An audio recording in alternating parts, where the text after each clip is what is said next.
being very intentional and very protective of our space, because it's that space and focusing on the priorities, the things that are most important to you.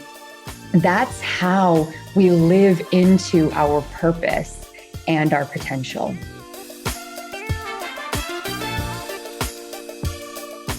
Hey there, this is Patrice Washington from patricewashington.com, where we chase purpose, not money. Welcome back to another episode of Redefining Wealth. And if you're brand new, here's what you need to know. This is a community that believes that wealth is so much more than just money and material possessions. We believe in the 12th century definition of wealth, which is the condition of well-being. And so every week, we focus on well-being in 6 pillars. And these are the areas of life that impact our finances, even when we're not thinking about it. If you need to get caught up, and I suggest you do, head to patricewashington.com/start here.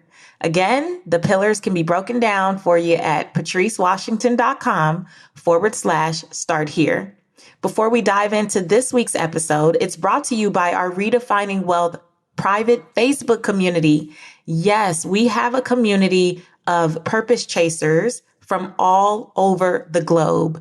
I don't believe that greatness can be created in isolation. You need people, and you need like-hearted, not just like-minded folks around you. So join our free Facebook community at IamAPurposeChaser.com. You'll get to meet purpose chasers who are near you. Yes, in your own country, wherever you are.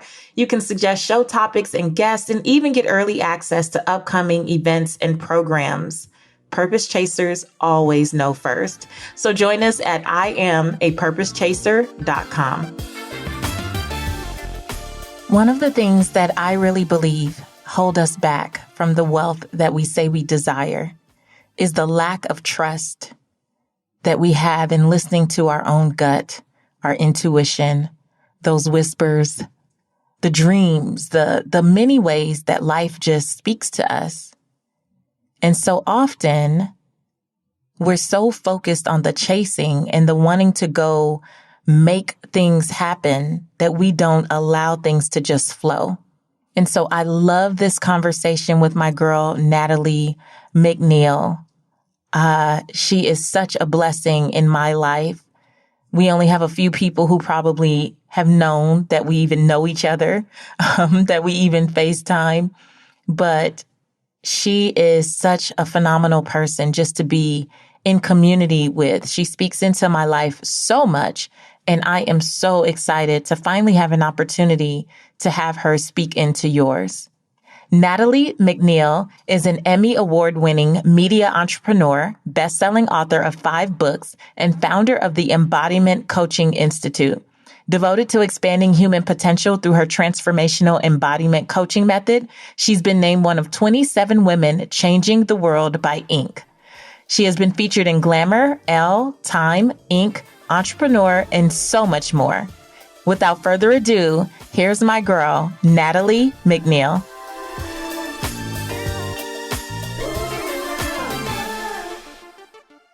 Welcome to the Redefining Wealth podcast, Natalie. I am so thrilled to be here with you. It's one of my favorite podcasts. I adore you. Wow. Thank you so much for having me on. I adore you. I have really loved your vibe since I accidentally saw you on a panel a couple years ago now. It's been several years, maybe 3 years ago. I at the last minute saw that there was going to be this panel in downtown LA on like Eventbrite. Saw it on an ad or something, and I was like, oh, I'll be in town. I should go see what that's about. And went through the event, and you got on this panel, and you had so much energy. I was like so drawn to you. And I think I DM'd you and just sent you a message about how great you were on this panel. And I will never forget, we had a little dialogue in the DMs, and you said something that stuck out to me. You said that you're really trying to be a part of more events that are inclusive of women of color, and that you had talked to the organizers about the fact that the panel and the event was just basically too white. You wanted to be a part of things that included more women of color. And I was like, now I knew I liked this girl. I knew I liked this girl. And that was years ago, before some would say 2020, it became cool to be inclusive and be aware of inclusivity. But that is just who you are. Like, how is that just who you are, Natalie? That was something that was important to me when I was moving to the United States. And I immigrated here for just over 4 years ago. And when I got here, I wanted to learn more about the United States, the history, dynamics here. It felt very different from Canada. And I mean, Canada, I knew the history. I had more awareness of it. And when I actually started diving deeper in the US, I was just asking myself, like, how do I show up for equity? Like, what do I need to learn? And I started working with a coach and just making my own personal commitments like that. If I'm asked to speak somewhere and it's all white people, then that's a no for me. So it's aligning with my own values and deciding, like, what are my commitments that really can just be in alignment with what I believe is right. And so I remember that conversation that we were having, and it feels like things have changed a lot since then in the last few years. Still a lot of work. There's always a lot more work to do, but it feels like more people are listening now and waking up to the injustices, the inequities that still exist. So I'm hopeful we're moving in the right direction. I think we are. I definitely think we are, just from the conversations I've had behind the scenes with quite a few folks. And you had a powerful video. I mean, the video that you shared right after the protests were starting in response to the murder of George Floyd, and that video and how people talked about that, the number of views that got. I'm always so in awe of you. I appreciate that. It was one of those things, as you know, that I just felt compelled to tell this story for just my audience. I was like, it was really for like 3 or 4 people that I knew, where I was like, I know of 3 or 4 people where my feelings are just hurt because they're so quiet right now, that I have to tell them what that feels like from my perspective.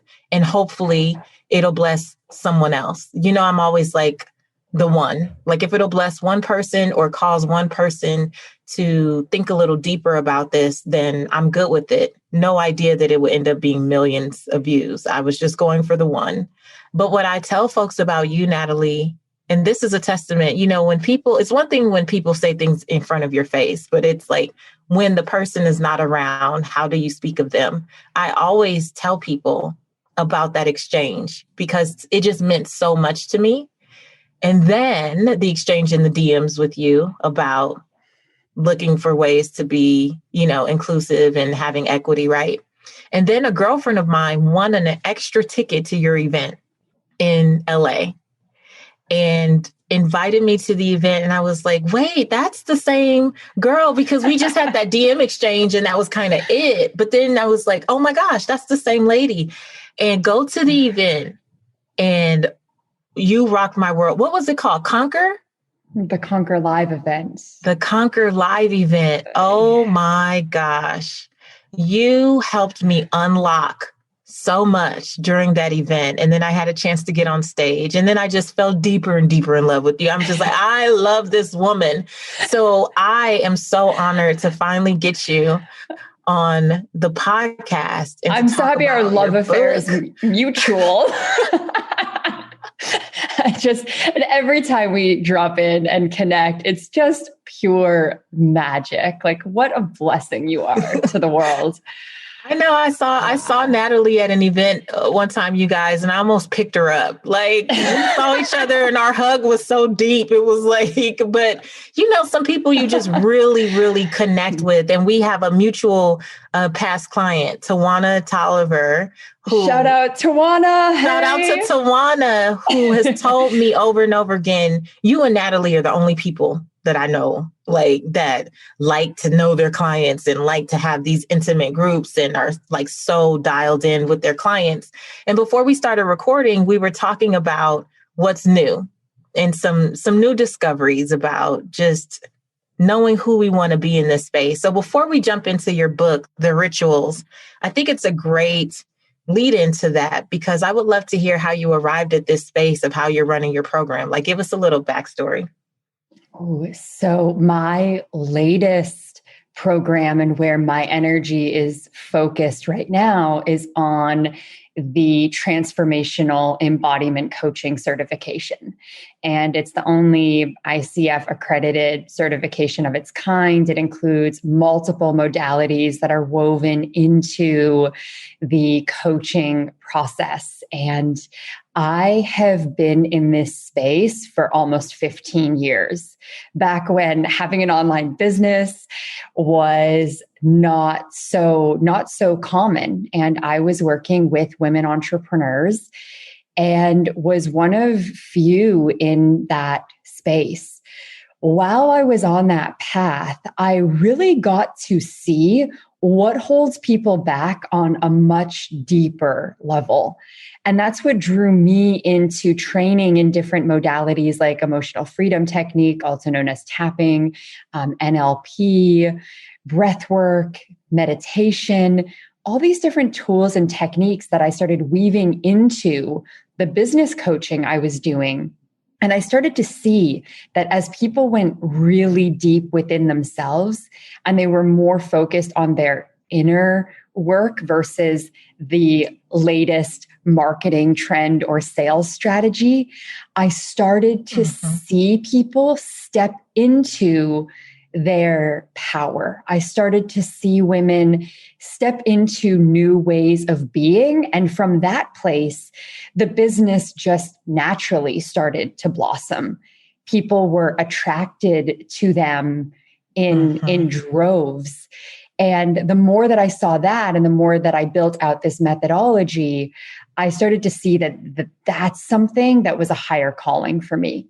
And I'm always asking myself, what is my highest and best use on the planet in this moment? And I let my life and my business evolve according to what feels like my highest and best use. And so over the last couple years, actually, since right after that event that you came to, that was the Conquer Live event that I used to run every year. Right after that, I started what's been a 2-year process of transitioning into offering this certification to train the future leaders and future coaches in the space of transformation and personal development. But to do that, you had to give some stuff up. To get it to this point, you had to give some stuff up. And this is where I think we have to show ourselves grace and understand that purpose evolves. As you said, essentially purpose evolves. And we're always asking, well, what am I called to do in this season? But what happens though, Natalie, is many of us want to fill our schedules with the checklist of things we already have to do now, and then all the things we need to do to create what's next.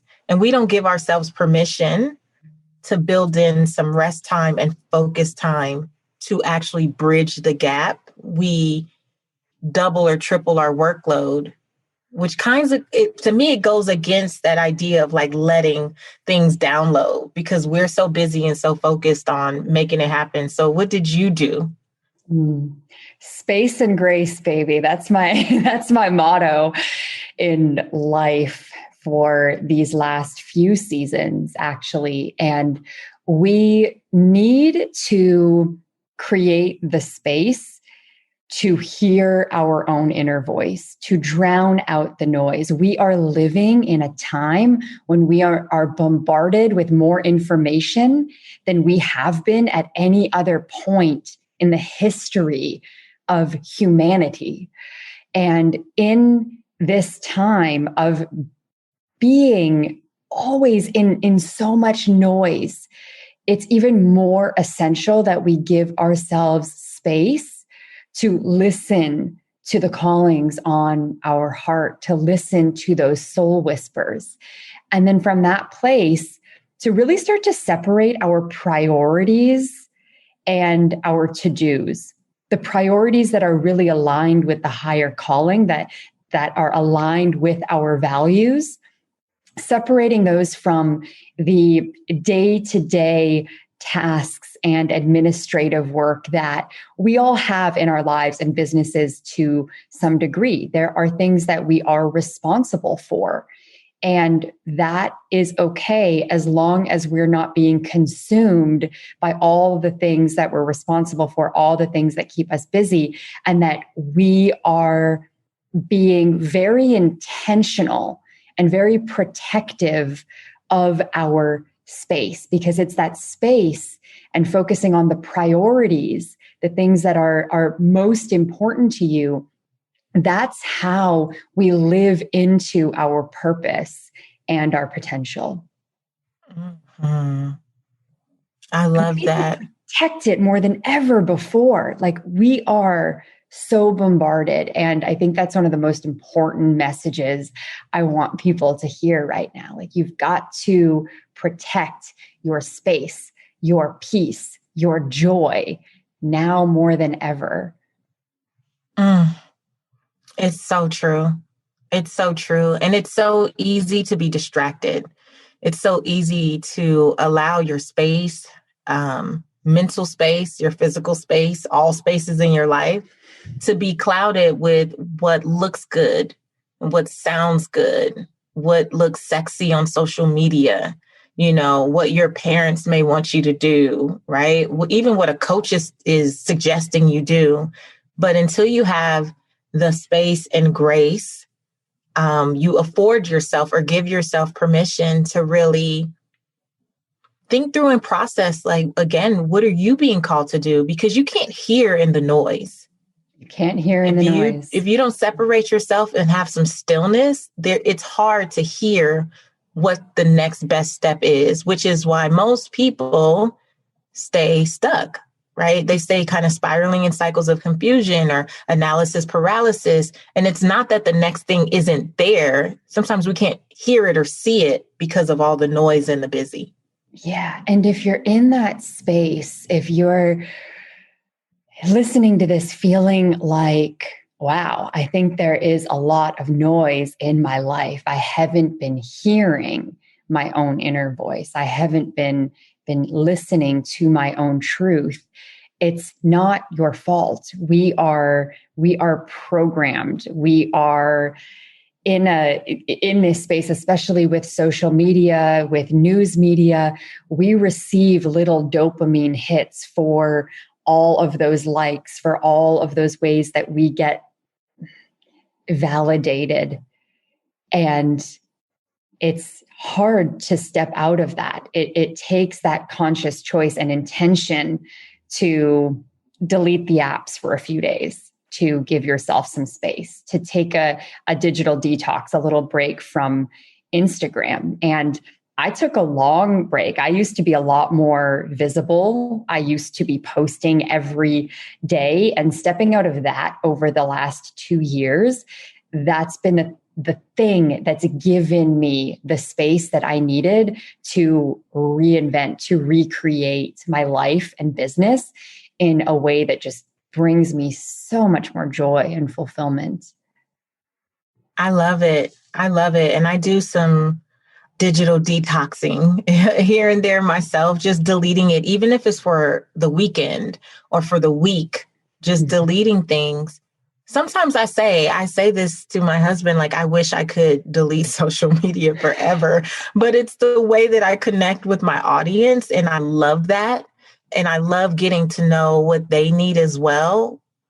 but it also feels so intrusive sometimes that, that you're so accessible. Like it just feels like you're always accessible, and the introvert in me kind of wants to just shut down.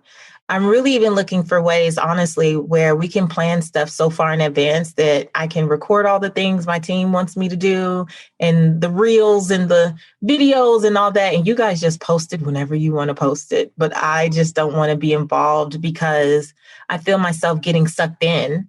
And even not intentionally looking at other people's stuff, but you have eyes you're going to see, like even if I unfollow anything that makes me struggle or that I feel like is causing me to struggle or question what I'm doing right now, I may unfollow, but then someone else who knows. So they share, right?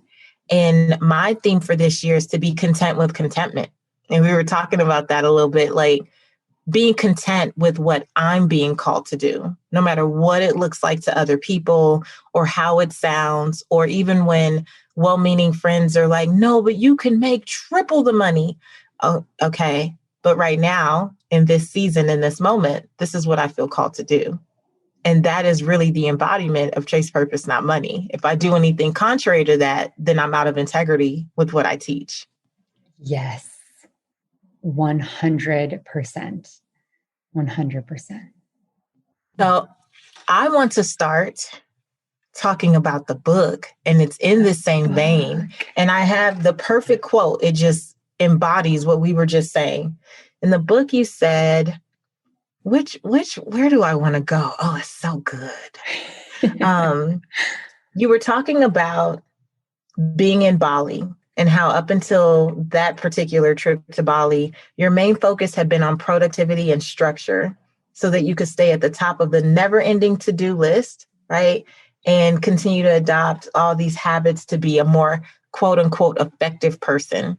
And you realized that you weren't really, though, in alignment with your joy and your peace and all those types of things. Can you talk about that moment and what led to the book, The Rituals?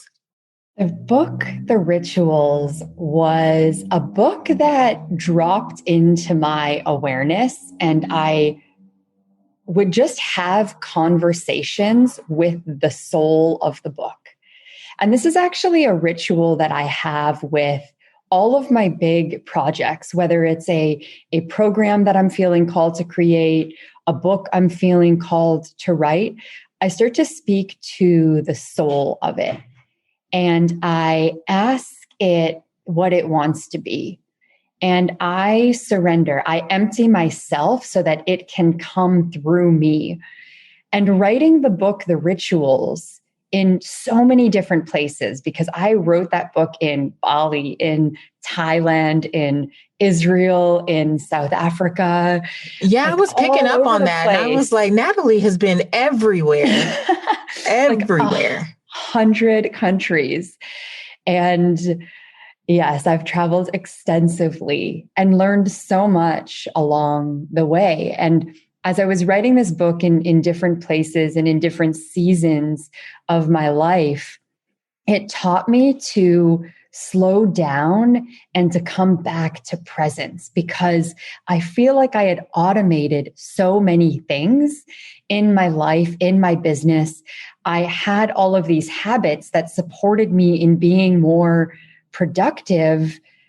But then in that productivity and in having so many habits, there was this like automated way that I was moving through life. And habits have their place. Habits can be really great. We don't want to be thinking about every single thing that we're doing. Having good habits, awesome. And for me, looking at rituals instead and dropping back into rituals, and not rituals that I consistently have to do every morning, but rituals that in any given moment can just bring me home to myself, return me to presence. And I started incorporating more rituals in my business as well. I started to focus more on aliveness over automation. And automations in our business, you and I have conversations about this sometimes. Great.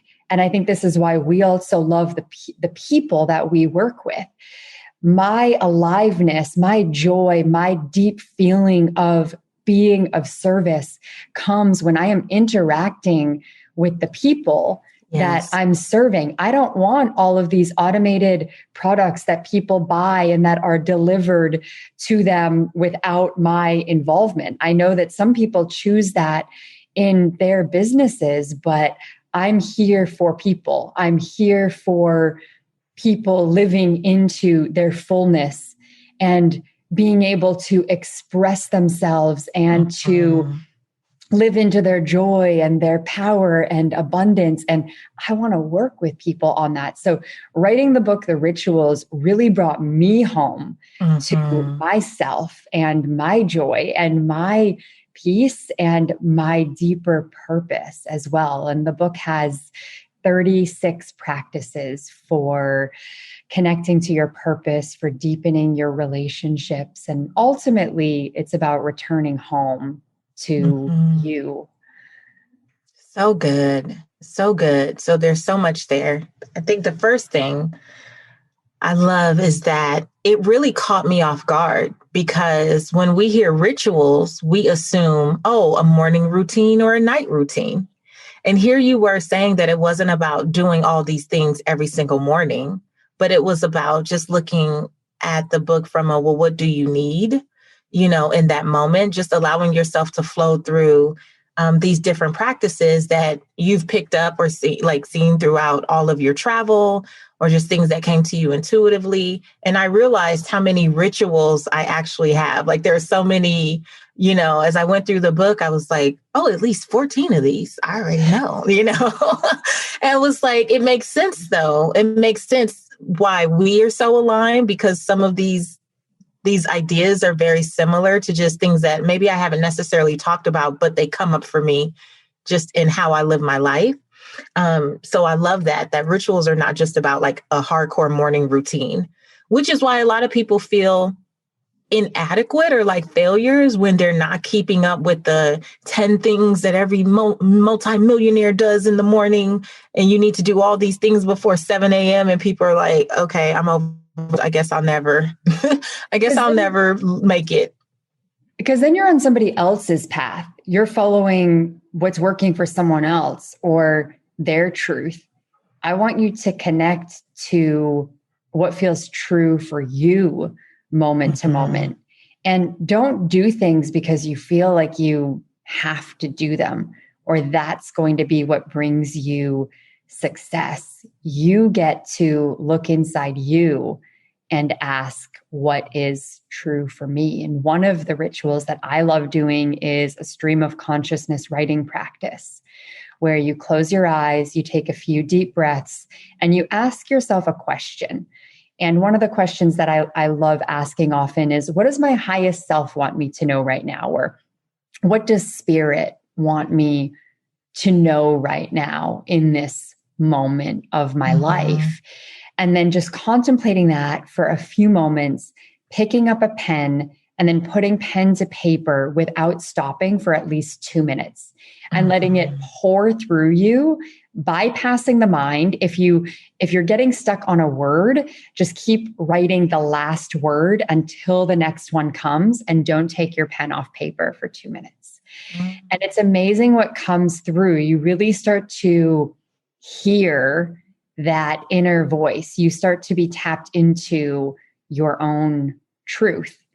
And then ultimately you are the ritual, and your life is the offering, is what you get to lay down on this global altar.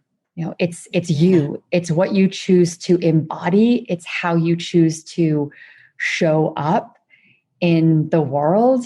Like you are the ritual. I love that. And that writing things out in that way and not trying to edit my thoughts, just writing. Sometimes I look back at things that I wrote months ago, weeks ago, years ago, sometimes, and it's so clear that I was always being led to a certain path. Like, even when I didn't understand what I was writing, when I look back, I'm like, oh my gosh. Because sometimes you have a thought and you think that it's a new thought. Have you ever experienced this where you think, Absolutely. oh, I just came up with this thing. And then you look back at some of those, moments where you were just writing and letting your heart just talk, like just letting things download and go. And you're like, wait a minute, that wasn't new.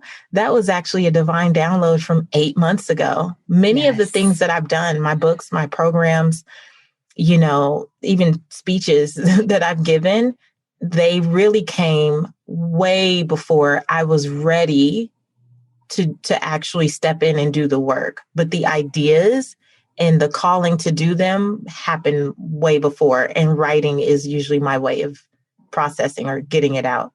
It's why I love journaling and being able to look back, because things only make sense when we can look back. And there's such beauty in seeing how the blueprint was being created for anything, to be able to look back and see and give yourself evidence of when I write it down, when I trust that calling, here's where I am led. Here's what gets built from that blueprint, whether it's a person, like the first time you and I met, and I think every time we've ever seen each other in person, we're just like magnetized to each other and just like so in our own little bubble. Like there's something there, and it's unfolding. It continues to unfold. So there are people, there are projects, there's the book that we feel called to write. And as we're like getting all of that out and we can revisit it, things start to make sense. And as they make sense, I think we learn to trust ourselves more. We learn to trust when we're feeling that pull to something. And the more we step into that place of trust, I think the more we expand our vessels and our capacity for more. I love it. I love it. There's another ritual that you mention in the book that also really stood out to me as something that I've done for years, which is document your dreams. Oh my gosh. Documenting my dreams, Natalie, has prepared me for so many things. I think when we talked last, we FaceTime and I told you about one experience, and I was warned about what happened in a dream weeks before, and used this book to kind of help me interpret it. And it was spot on because my spirit was ready. Like I was ready to fight. Like it was something that required me to kind of stand up for myself in a way that had the dream not prepared me, had I not documented it and taken it seriously. And I know a lot of people wake up and they're like, oh, I had this weird dream last night, I don't really remember. I make it a habit of like being ready to document every detail I can possibly remember, whether I can understand it in the moment or not. But when I look back, so often it's connected to like things that end up happening. Why did you include documenting your dreams? It's been such a powerful practice for me too. And I have a dream journal by my bed. I get up sometimes in the middle of the night to write down a few notes, not very much, but even just a couple symbols that I'm seeing or things that feel important. And sometimes I'll just scribble it down.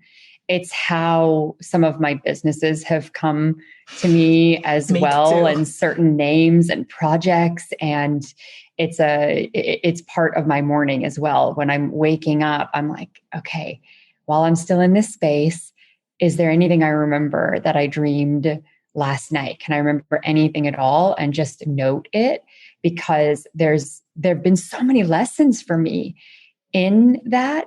There have been things that felt very prophetic, and then there have been things that felt like they were preparing me or showing me a different way forward or making something clear to me that was a little bit fuzzy. And so much more. I mean, I get so much out of my dreams. And if you look back on creatives throughout history and people who have done pretty big things in the world, many of them had a practice of documenting their dreams and going back and interpreting them. And yeah, it's a beautiful practice. I tell you what, for me, every time something really significant is on the horizon, my grandmother shows up in a dream. Wow. And it always signals a warning or wisdom that is beyond me. Wow. Things that it's impossible. I wouldn't have known. There's no way.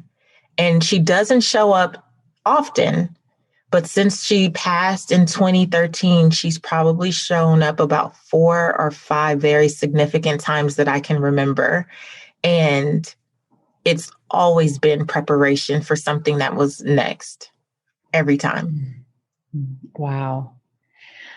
I have worked with some teachers around the world who also have dream documentation processes. And for those listening who often don't remember their dreams or you're not writing it down, if you set the intention before going to bed, because many of us do dream, it's the remembering part that can be an issue. And if you set an intention before you go to sleep to remember your dream or to have any wisdom, any guidance, anything that would support your path be shown to you in a dream, sometimes that shifts it for me. Just setting that intention will allow me to what feels like dream more. I feel like I dream more when I set that intention, and I feel like I remember more. So you can invite more dreams into your life and try that on and see how it goes. Yeah. Yeah. And for anyone who's just looking for a dream interpretation book, this is funny. My grandma came to me in a dream in May, and it felt very much like a warning. And it definitely felt like a warning, but I didn't understand all the nuances of the dream. And I literally was walking through a parking lot, and a woman was pushing her dog in a stroller. And I was with my husband and daughter, and we just made eye contact very briefly. And I happened to look back. And at the same time I was looking back, she was looking back at me. And we locked eyes, and she said, can I pray for you? And I was like, huh? Huh? And then she's like, is there something that you're trying to figure out right now? And I just, was like, I don't know. Well, there's this dream I had. And she's like, oh, I have the perfect book. I didn't even know books like the magnitude of this book that she referred to me even existed. So I'll drop the link in the show notes, you guys, but game changer. It helped me interpret that dream. And it's also something that I've been saying too, like, God, show me anything I need to see or anything I need to be prepared for. And things keep just coming in dreams. But I've also been dreaming like that since I was a little kid. I just didn't take it seriously. I didn't think anything of it. I didn't try to document. I'd just be like, oh, I had this dream. And people would be like, that's weird. And nothing, I wouldn't think anything of it. But older, I would say in my 30s, since I've been more deliberate about it, unlocking so much, which is why I feel such a sense of peace and contentment with the choices that I make. Mm-hmm. I don't feel that back and forth. When you make a decision and then you're like, was that the right thing? I don't know. And it's the him and the ha and the straddling the fence. I've been so much more decisive, I suppose, since just being in the space of trusting that that these dreams are coming to warn me or show me, another layer or level of wisdom. And they've been spot on every single time. Yeah, I recently had a dream about a particular book that I know my partner had read, and I hadn't read the whole thing. The book is called Reality Transurfing. Really cool book. Very, very deep to read. Definitely takes a lot to sit with it. And it came to me in a dream with the page 176. And I just woke up with this feeling of, okay, got to go to that book, page 176. And it was spot on what I needed in that moment for a decision that I was making and something that I was contemplating in my work. And it just blew my mind. And I was sharing it with my partner, and even he was like, whoa, that is so crazy. Like the perfect advice. But Natalie, don't you think these are the things that when you're trying to share and explain with your audience, with your clients in content, it's so hard because it's like, I don't want to sound what people might consider woo-woo, but this is the truth. Like, these are the rituals. These are the behaviors, the thoughts that I'm having. And these, I really do believe, are the results they produce. Yes. And we're all on our own path, and we all need to come to our own understanding of how we commune with spirit or how we connect with our intuition. So we all have different ways based on our own gifts and based on our own blueprint. And for you, it might be dreams. It might be very visual. I have a lot of visions as well, and a lot comes to me in dreams. That's clairvoyance. I would consider that to be part of clairvoyance. And then there's clairaudience. There are people who hear things. They almost like hear these little whispers, or they'll overhear a conversation when they're out in the world, and it feels like there's something in that for them. There's clairsentience, where you get these feelings. You have a feeling about it. And if it's a not so great feeling, you know that that's a decision that you want to make in accordance with that not feeling so good. So maybe that's going to be a no. And then there's a feeling of yes, like this person or this project. There is claircognizance. Some people just know. They just have a knowing. And it sometimes feels like a whole body knowing. It sometimes feels like it's a knowing in the mind. And it takes a little bit of play to figure out the ways that your life is speaking to you. And there's no right or wrong way. So if you're listening to Patrice and I, and you're like, I never remember my dreams, and I don't know if that feels true for me, you get to look inside you. You get to ask for signs, and they will appear in exactly the way that you need them. You know, some people turn on the radio and get a message through the radio when they're driving. For some people, it's a book, it's symbols that are out in the world and a piece of art. There's so many different ways that life speaks to us. Oh my gosh. But once you listed all those things, I've had all of those experiences. Yes. Right? I've had all of those experiences. And I love that you said life is speaking to you. I think life is always speaking to us. I think there's always signs, but it kind of goes back to that. Are you paying attention? Are you still? Are you looking for the signs? Like, are you open to receiving the signs? I remember when my husband used to say, I don't know anyone else who has this many people stop and say things to them, right? Like, people would stop and say, can I tell you something? And every time my husband is like, oh my gosh, here we go. And that's been happening for like 18 years. Doesn't matter. We could be in a subway. We can be in an Uber. We've been in the airport, and someone will say, hey, can I say something to you? Or would you mind if I shared something with you? Or I don't know why I feel called to this. And my husband would go, why does that never happen to me? And I said, well, maybe you're not open. I think God knows that he can speak to me through people, but maybe you're not open, right? And so he started to pray to be more open. And he had an experience like that at the airport, getting off the plane with a gentleman who he sat on a flight with for 5 hours. They never spoke, but they're getting off the plane and headed to baggage claim. And the guy says, this is going to sound weird, but can I say something to you? And he spoke right into the life of a big decision that my husband had to make at that time. And he was spot on. Wow. And I think it starts with the intention. Like, this is my morning prayer, A Course in Miracles. God, where will you have me go? Who will you have me meet? What will you have me say, and to whom?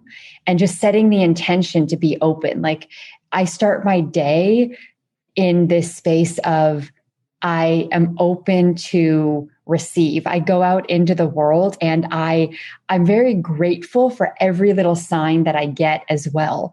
When I am speaking to another person or have that connection, I'm like, thank you. Thank you for the gift of this human. If I'm buying something, thank you that I have the resources to make this purchase right now, to buy this food or whatever it is. When I'm receiving, thank you so much for this beautiful gift, like for what I'm receiving in this moment. And it's a flow. It's this like the game of gratitude. Flow. It's the game of gratitude. Yes. The game of gratitude in the book. And me and my partner do this together now. And it's a beautiful practice, I think, to adopt with your partner or in your family, where you just say out loud, you claim all the things that you are grateful for. And we just go on these streams that we call them. And it's just, I'm grateful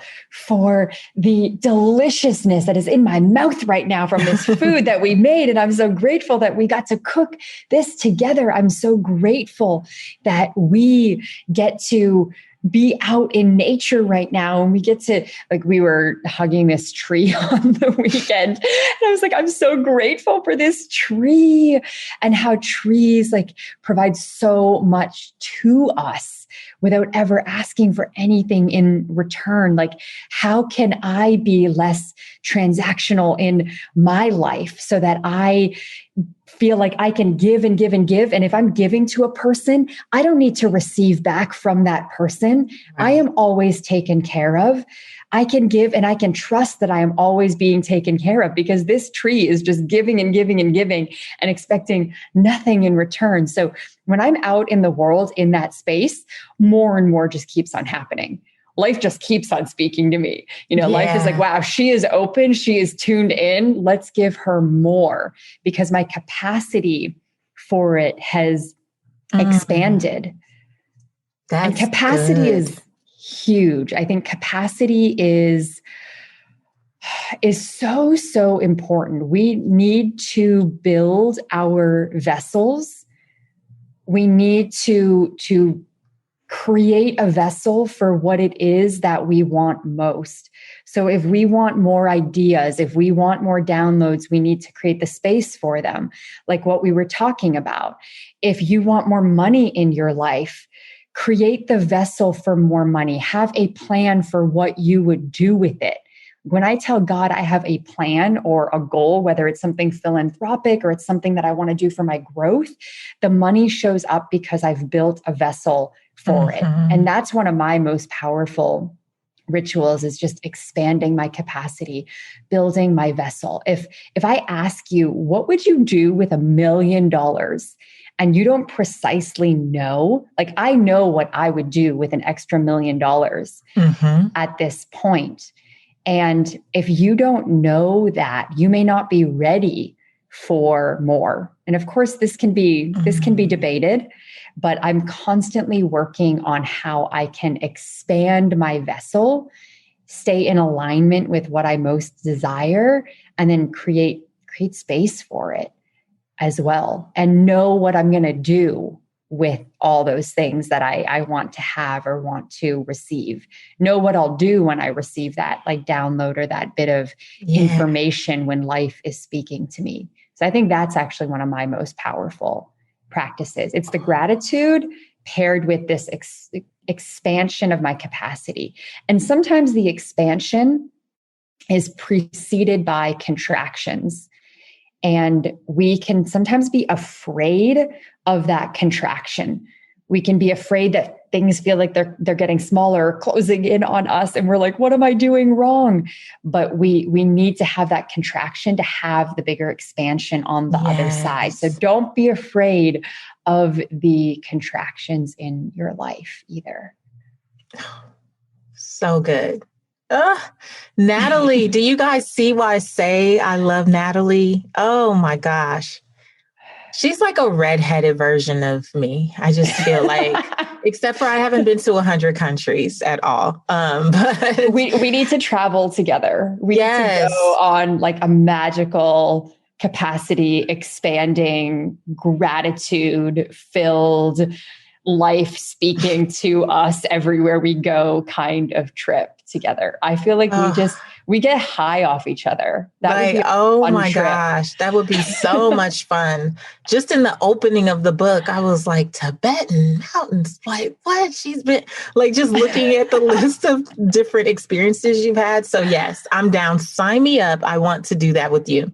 Okay. So before I let you go, I'm going to ask you what we call our Redefining Wealth Rapid Wisdom questions. So you're just going to tell us the first thing that comes to mind, okay? Okay. How do you define success?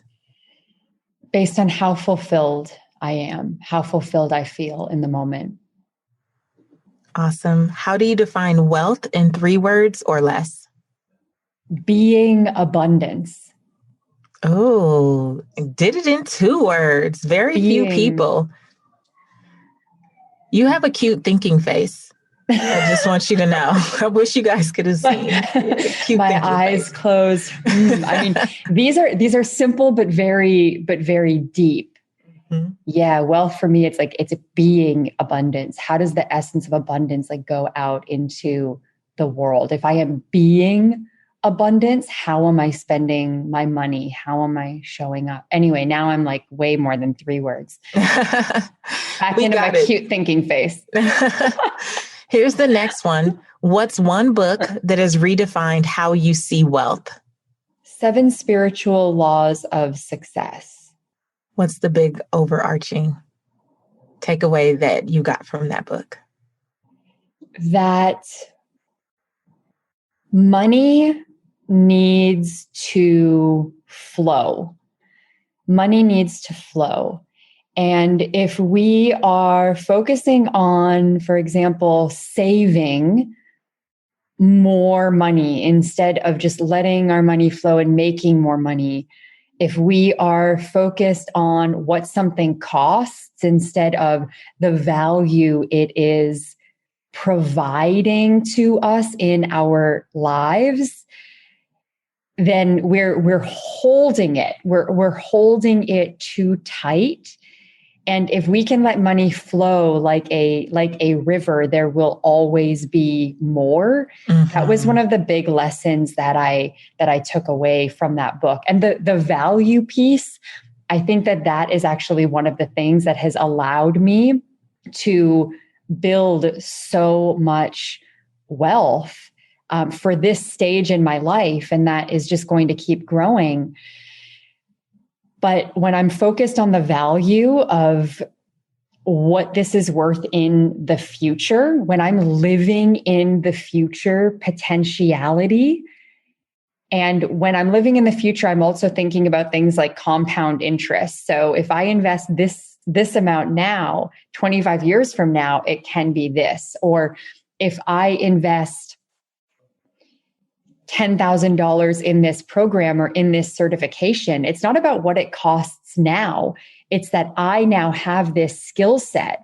I can now offer this and receive so much from it over many years. So living into the future potentiality, letting our money flow, those are some of the big takeaways from that. It's been a long time since I've read it, but now I'm inspired to go back to it.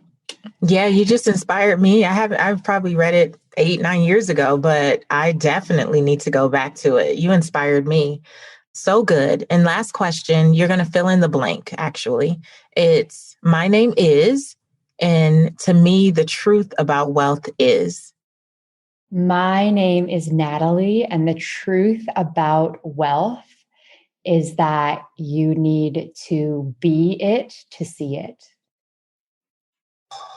You better rhyme, Natalie. You better be it to see it. Come on, somebody. That's my poetry snap. Yes. Natalie, I adore you. Thank you so much. I knew this was going to be good. Thank you for blessing my audience. I just appreciate you. I appreciate you so much. I'm excited for our trip to the Himalayas or wherever we end up. It will be amazing. Okay, so when you guys see us on Instagram, post it up. Just remember you heard it here first. You heard it here first. And I'm going to really hound her about blocking time for us to do this trip. We need to do it. We need to do something. We need to do it. All right. You guys heard it here first. She can't back out now. Love you, Natalie. Love you so much. And sending love to all of your beautiful listeners. What an amazing conversation.